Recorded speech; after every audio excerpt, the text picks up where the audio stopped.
The Mike Force Podcast. What a relief. What a relief it is. I can let my guard down and just hang out with you guys. And not that I can't on my other show, but I have Prep Life. And on Prep Life, it's all focused on preparedness. And Mike Force, I kind of just shoot the shit. So it's kind of cool. I mean, I could act sleepy because I am sleepy. I just had a black belt in jiu-jitsu, roll my ass up. Chris Light, Brazilian black belt. One of the first round of OGs in Brazilian jiu-jitsu that started in Torrance, California, and then ran Beverly Hills, Gracie Beverly Hills for a period of time. And then now he's out doing his own thing. I got to do a 3-day event with him. We're just doing one-on-one training, but I'm also helping building content for this app that we're dropping. This app is a pain in my ass, like straight up pain in the ass. For those who want to be entrepreneurs, kudos to you guys for wanting to do something challenging. But my entrepreneurship journey has not been easy. I mean, for all those that naysay, I encourage you to start your own preparedness company. I'm actually seeing a few pop up every once in a while on social, and I think that's really cool. Like, I want to see more of that. The more, the merrier. It actually is cool to have competition in a space that is really barren of desolate of anybody doing anything in preparedness. Sure, you got the tactical guys, right? I mean, that's a no-brainer. You're going to have those. It's a popular genre. But try to market a canning and jarring class. Try to market an academic block of preparedness where people don't understand even the start point in preparedness and aren't interested in it. Sure, we'll sell the pistol and carbine course all day long, but that's not what I'm talking about. I'm talking about preparedness. Speaking of preparedness, my Vivint alarm is going off. Just making sure, checking my activity. Person detected, 1037. Who is this person?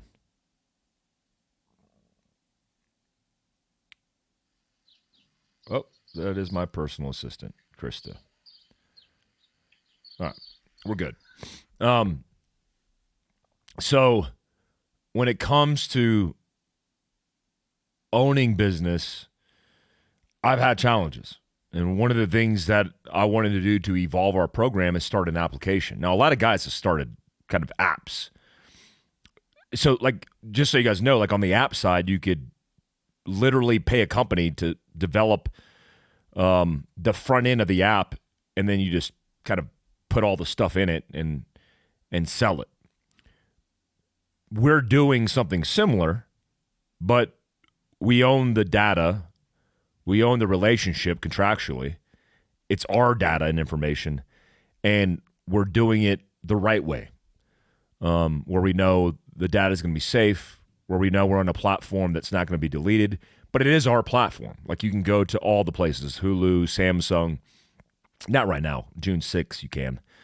Apple TV, all the things, and get the application. Downloading the app is a must, but I'm doing content on all things preparedness related.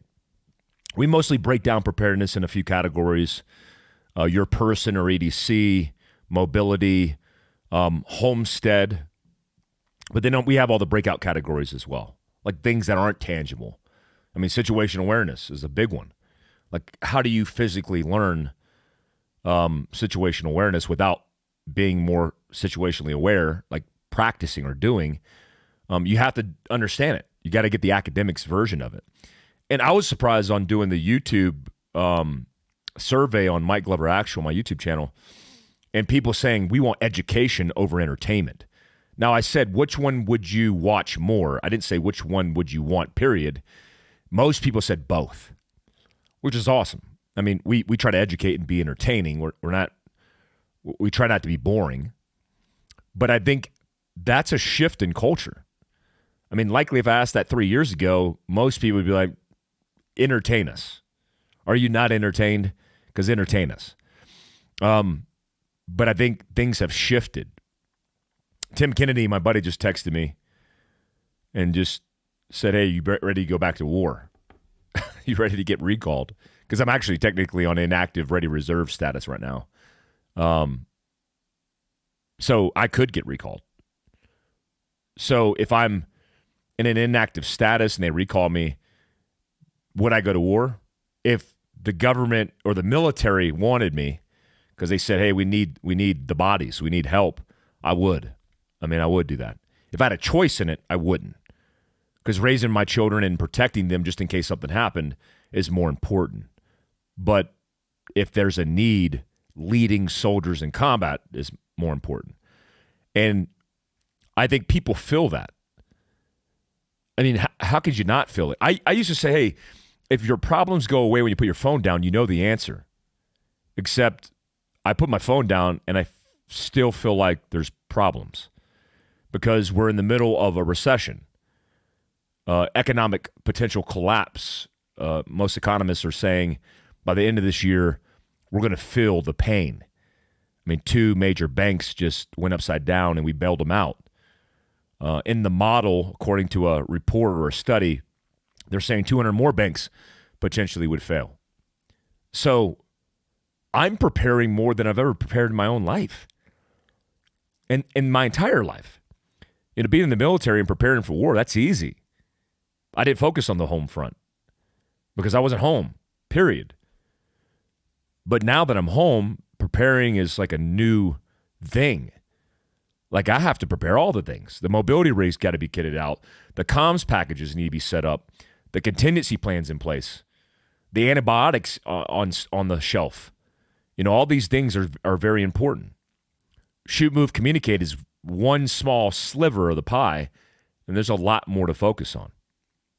While we're dealing with artificial intelligence skyrocketing through the stratosphere, and we can't keep up. Moving faster than the pace that human beings can keep up, by the way. ChatGPT, Bard, what a weird name, right? Bard from Google. All these things are happening at the pace of machine learning. And machine learning is faster than you, my friend. So I've asked, what does it look like? What does it look like in the future, excuse me, when we have a rapid acceleration of AI? Because if you think about the last 20 years, from somebody that grew up analog, to where we're at now with access to information at the keystroke of your hand, anything that you want to know, you could access it right here. I had a guy works for Delta Airlines, and I was flying to Florida, and then I was passing through Atlanta on the way home, and he said, "Hey man, were you just in Atlanta?" I'm like, "What world do we live in now where you could see somebody that you recognize on social media? I don't know the guy, and immediately jump on your phone and access that person and communicate to that person." It's just not done. When I was growing up, I met Steven Spielberg and Tom Hanks and Burt Reynolds. Smokey and the Bandit, if you grew up with in the 80s, was awesome. I mean, he was my hero. I thought it was pretty cool meeting him when I was in the Army, but I didn't pick up my phone and go, "Hey, you want to grab some dinner?" But I have people doing that.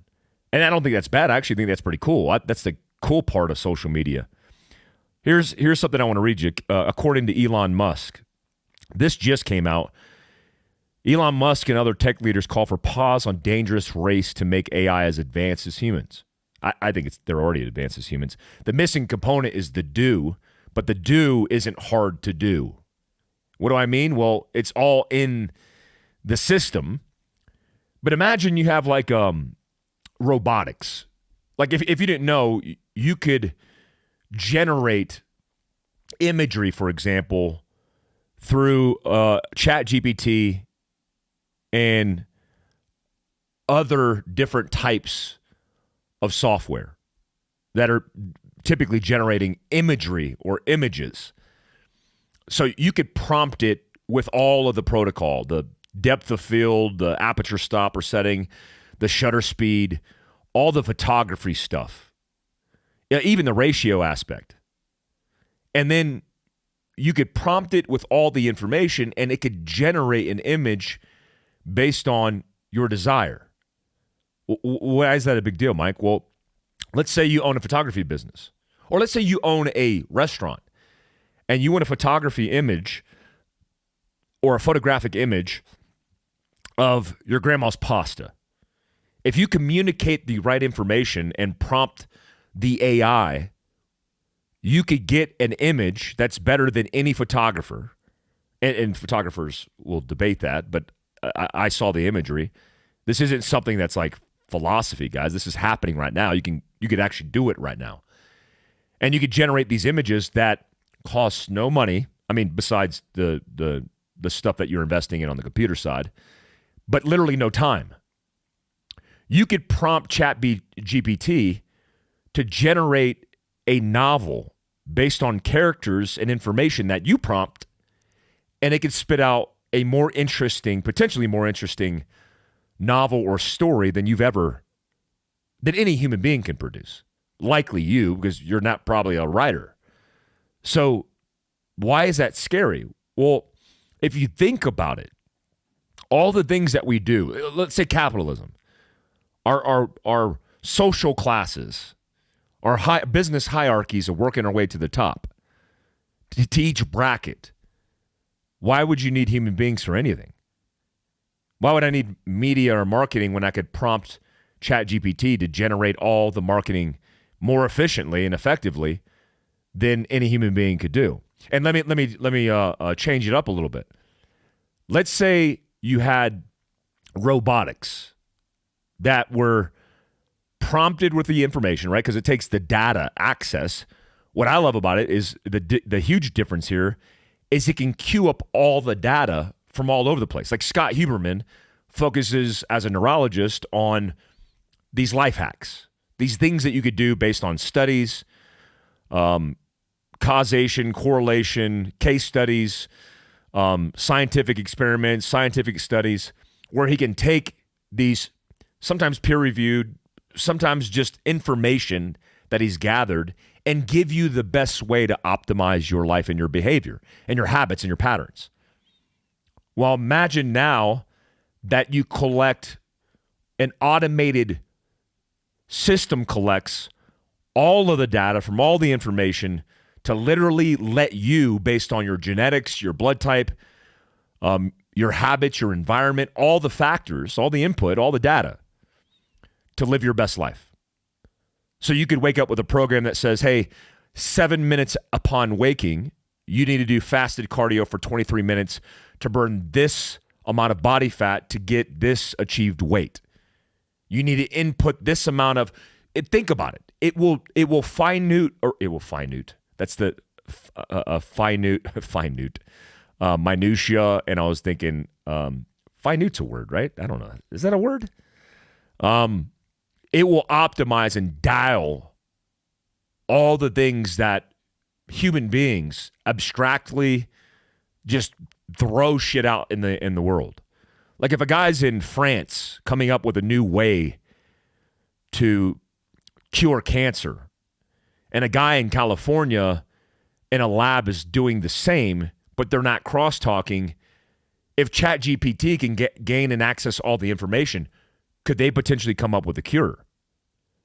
Right? If it has the problem set.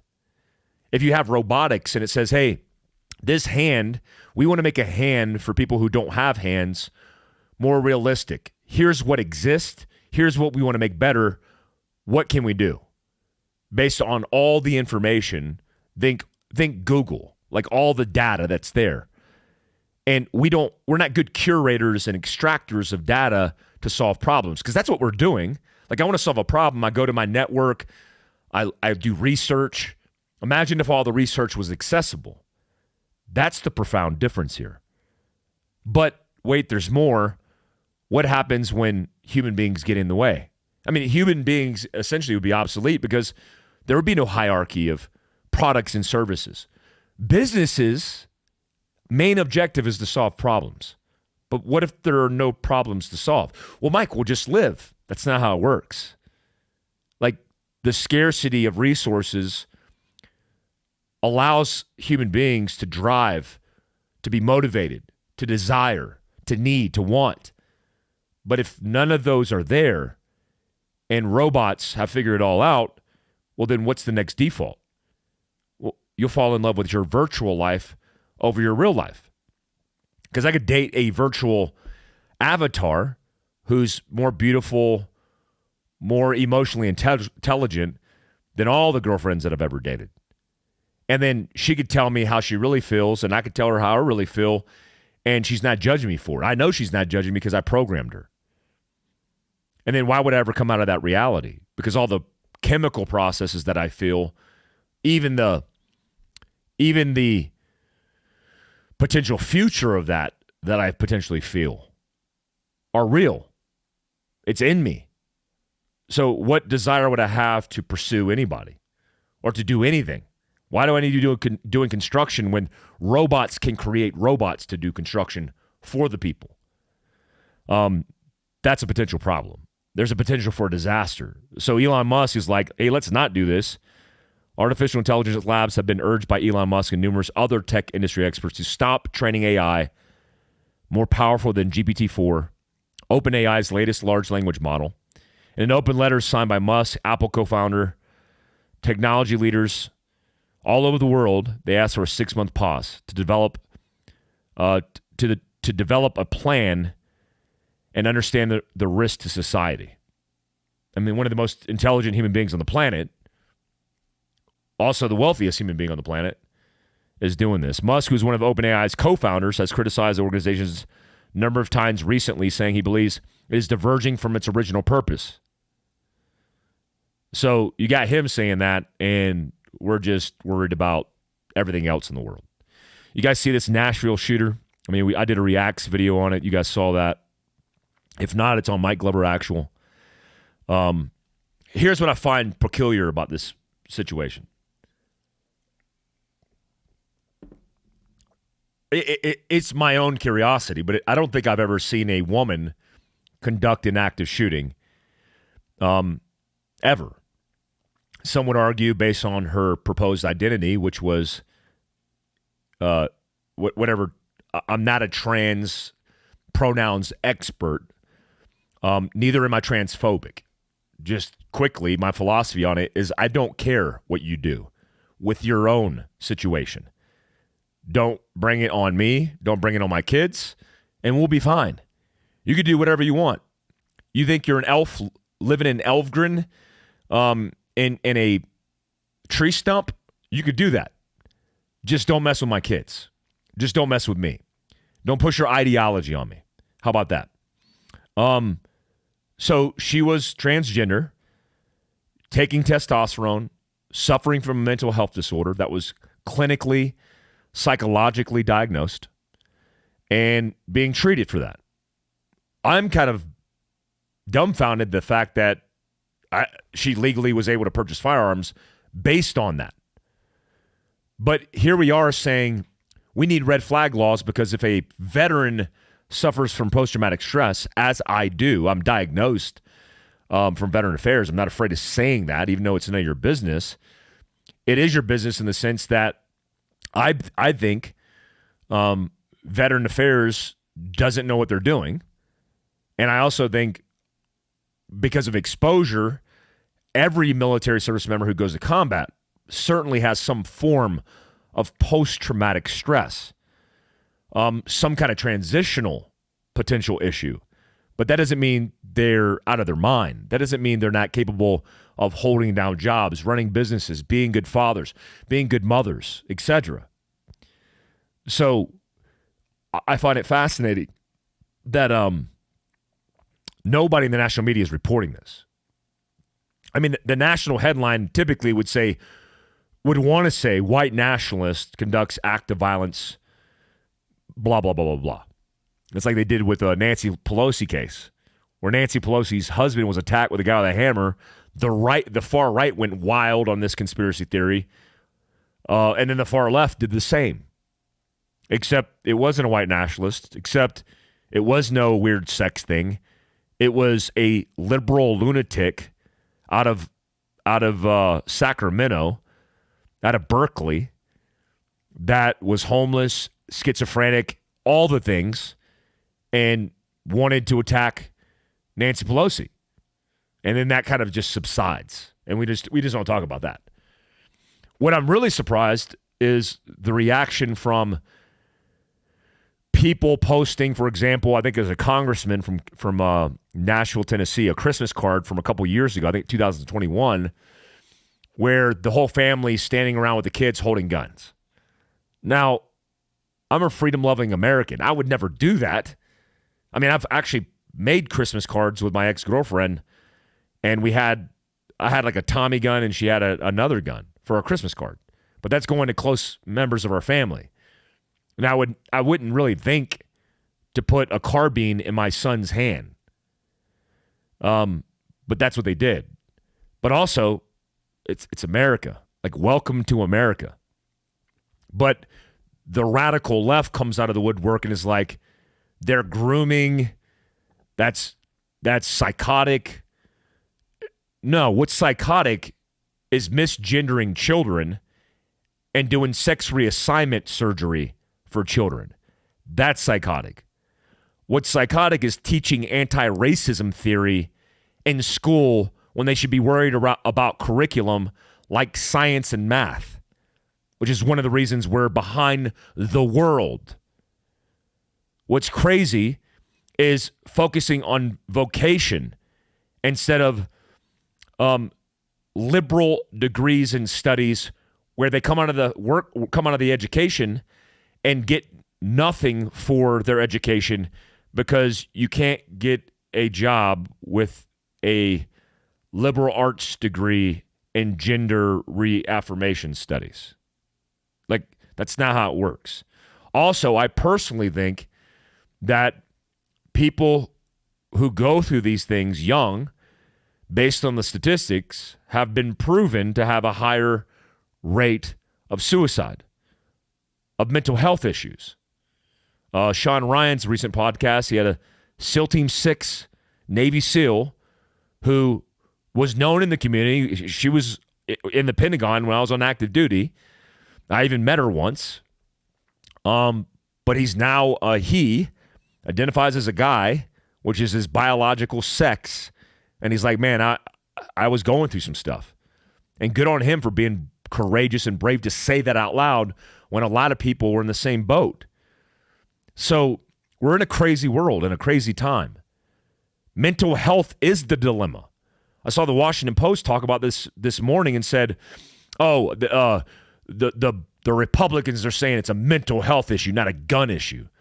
Are you guys dumb? Are you guys that dumb? I mean, seriously, are you that dumb? Are you that naive to how the world works? Like, when a person decides to commit an act of violence and they kill people, whether in the inner city of Chicago, the inner city of Baltimore, or a covenant Christian school, the person who's doing the act of violence is not in their right state of mind. And they're hell-bent on conducting acts of evil. So the tool doesn't matter, because when you advocate for law-abiding citizens to get their rights pulled away, the only thing you're doing is setting up the innocent people who have the potential and rights to protect themselves of not having that because of your radical, nonsensical, flimsy stories, your flaccid argument. Guns are the problem. No, guns are not the problem. Most guns are used for suicide. Most guns and crimes are semi-automatic pistols. It's not the scary AR, the 223, the hopped up 22 round. It's not that. I promise you. Yes, lethal anything in the wrong hands could be bad. But what you're simply advocating for is we create more laws, more control to take guns away from law-abiding people. Because remember, guys, what trumps your argument at the end of it all, because we could talk about it for days, for weeks, for years. What trumps your argument at the end of it all is criminals and violent actors do not follow your law. Why is that so hard to comprehend? On Mike Glover Actual, I did on Prep Life, I talked about the correlation between a father who made a bad decision in not strapping his kids in seatbelts, and that mistake, that action, or that inaction led to the death of his 6 children. That happened in Tennessee, the same 24-hour cycle that a person, a human being, because human beings are inherently flawed one way or the other, decided on their own accord to violently assault people. Now, what's the difference? Both of them are protected by laws. Both of the innocents in this situation, both the kids, because it's against the law to not wear your seatbelt, especially children. You have to restrain them. And the person who went to a gun-free zone, because you're not supposed to have guns on school campuses, and you're not supposed to use guns to harm people, both of them, those human beings, neglected following the law. The outcome, 6 people died. So if 6 people die in a vehicle rollover accident, are we looking at that at all? Because 40,000 people in America die a year in vehicle accidents. We're not, because it has more to do with control, ideology, lobbying, politics, politicians, the list goes on. Money, power. And at the end of the day, the American people are going, hey, wait, like, yeah, a person at the end of the day isn't really going to follow the law, right? Because, 19 suicide Saudi Arabians decided with box cutters they're going to crash airplanes into towers. No laws prevented that, because you're not supposed to have a box cutter and threaten to take somebody's life. You're not supposed to make a bomb threat. You're not supposed to take a plane and crash it into the World Trade Center in the Pentagon in a field. And they did that. You know why? Because evil people do evil things. The best way to stop an active shooter is top 3. 1, the family unit. We won't advocate for that because it's against Marxist ideology, right? The radical national media won't do it either because it will go against their narrative, mostly supporting radical Marxist ideology. We've gotten away from the basics, but we won't focus on, hey, what was the motive? Like, what was her issue? What was her deal? What was she diagnosed with? We need to figure this out so we can prevent this from happening again. Love, unity, family, core values, the good stuff. No, we won't do that. Instead, we'll focus on the AR-15 platform because that's what it's really about. Because we know that on the right, if I'm debating against the right as a leftist or a Democrat, I could say, let's down with the AR-15s because most of them are being supported by the NRA and gun manufacturers. Why would you not support the politicians that support maintaining the integrity of the rights of the Constitution? So, messy.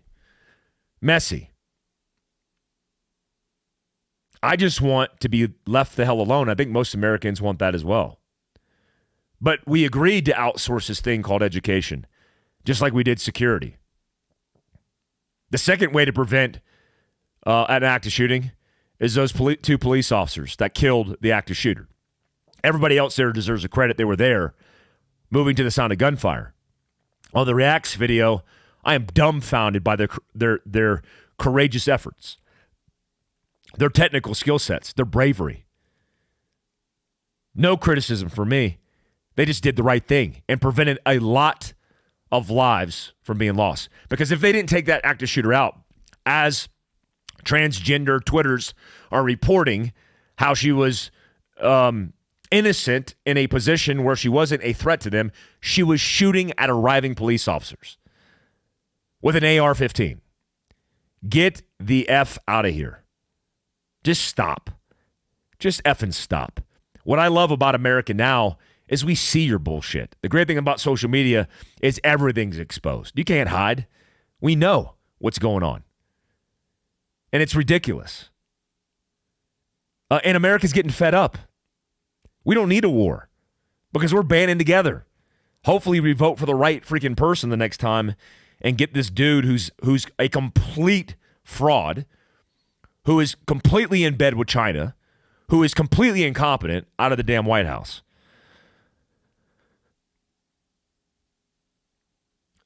The third way to stop an active shooter is an AR-15, preferably a BCM with a vortex optic. I think that was a BCM with a vortex optic that was in the video. I'm not 100%, but it looked like it. That's how you stop an evil person hell-bent on doing evil things. It's like the leftists here who would sit here and tell you how they would negotiate, how we need gun control. These are the same people that wanted to find and barter a peace deal with the Taliban or with Al-Qaeda. They're just confused human beings. We just need to sit down. Those same human beings would lob your effing head off. They would gnaw at your neck and separate your spine from your body. They would do that. All in the name of Allah. They would do that. So what you're doing is you're advocating for lunatics. And I think America's fed up. The one way to stop lunatics is self-defense acts meeting violence with violence. You don't want to hear it. It's just a reality. I mean, I think about the many times that me and the guys went and hit objectives, hit targets with task force where everybody's doing their own sliver of the pie, and it's literally a scene of active shooters. Everybody there is an active shooter in every single building because they're terrorists. They want to kill you. So find the active shooter, take them out, whatever means necessary. Bullets, frags, drop the whole damn thing with a 500-pound bomb.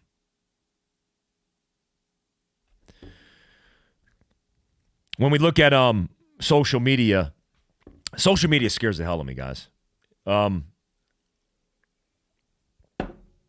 My children would not touch social media.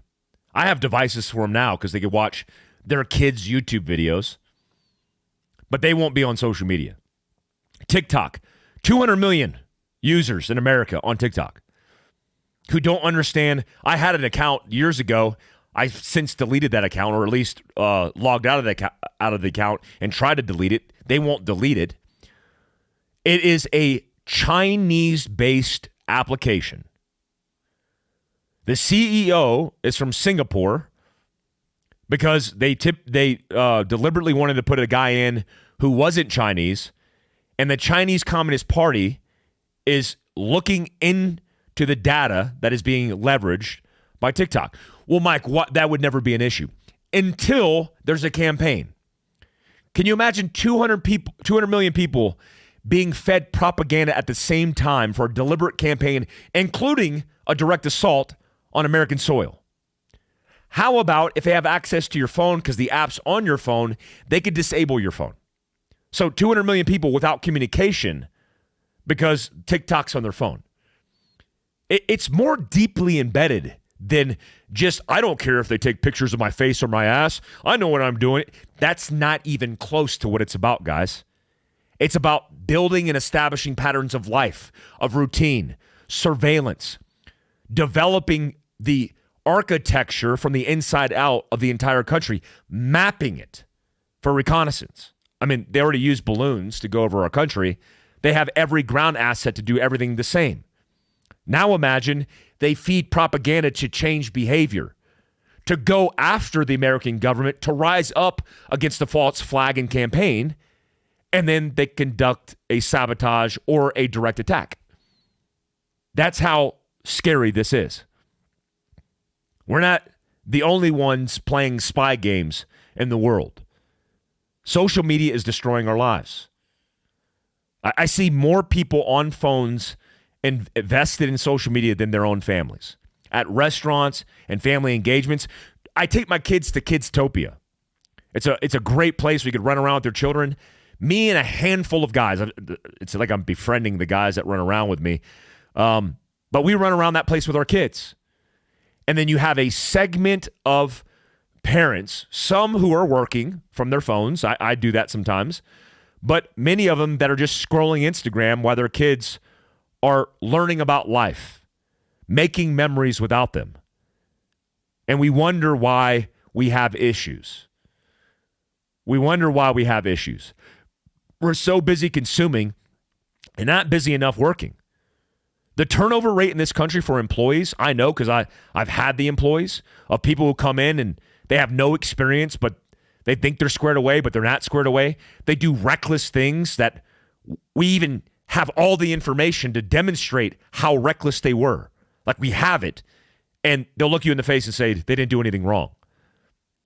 Or they'll say, oh, yeah, I don't need this company. I'm going to go elsewhere. Like, Americans now are so entitled, but that evolves or de-evolves and de-escalates because of social media. Like, I don't need you. I could run a company from this. Okay, go ahead and do that. I do that, and it's 1/1,000,000th of my company is ran from this. Most of it's in-person engagements and tactical guerrilla marketing. It's not social media. It's not Instagram. The default for most of us is Instagram. Get off the social media platforms. I have the rewilding course. I think it's already sold out. I have a couple of slots left. You can check fieldcraftsurvival.com. But I started the rewilding course because I wanted to give people the opportunity to understand how it works and disconnect. Create a protocol, a pattern of life to allow them to reinstill their natural and primal and beautiful ways about them anytime they need. But you got to understand it first. You got to understand the process. Feast and famine, abundance and scarcity. You got to understand it. Also, we're doing the resilience course. Me, Andy Stumpf, Leah Stumpf, Brian Peters, everybody. Why? We need to teach people how to be more resilient. I'll be in Arizona soon. By the time you see this, I'll have already been there. 200 people signed up. Why? We're talking about preparedness. And then we're doing a fire-based tactic of evolving that space, Phoenix, Arizona. Then we're going to PNW. Then we're already set up in Dallas. And we're going to build and evolve the preparedness community there, making them more resilient. I just set a date, July 8th. Me, Jared Taylor, and Andy Stumpf will be doing a leadership seminar in Phoenix, Arizona. But it's not just leadership. It's not just entrepreneurship. It's mindset. It's resilience. It's all the things. We need the full scale, technical skills all the way up to big picture. 30,000 feet to the ground is what we need. That needs to be our focus. These disasters have been out of control, man. I don't know if you've been monitoring disasters, both natural and man-made, out of control. The highs in April, because it's 10-day forecast leading into April, in the 30s. Record-setting temperatures. I think negative 80 recorded, or negative 62 recorded in one part of Utah this season. Record amount of historical snowfall. Things are crazy right now when it comes to from California to the tornadoes that hit Mississippi and Alabama. Things are out of control. Why does that matter? Well, we've always dealt with natural disaster. That's just the commonplace in the world. I've been in 2 earthquakes, one in Afghanistan and one in Pakistan. Both of them killed thousands of people, and that was not fun, but it just happens. Why it matters is because it only takes a few events, natural and man-made, to create a catastrophic cascade of disasters, snowballing downhill, and everything falling apart. You see this news where China's infiltrating into Mexico and Latin America? They've already been doing that. I told you guys the story once when I was in Africa. The only places that had infrastructure were Chinese built, like they're like Fraggle Rocks, all across the continent of Africa, building up infrastructure. Why? Because they're bartering for credit, mining resources, and setting this continent for failure, but for worldly influence. Now, Russia, China, Iran, Saudi Arabia, Yemen, North Korea, all these guys are getting together.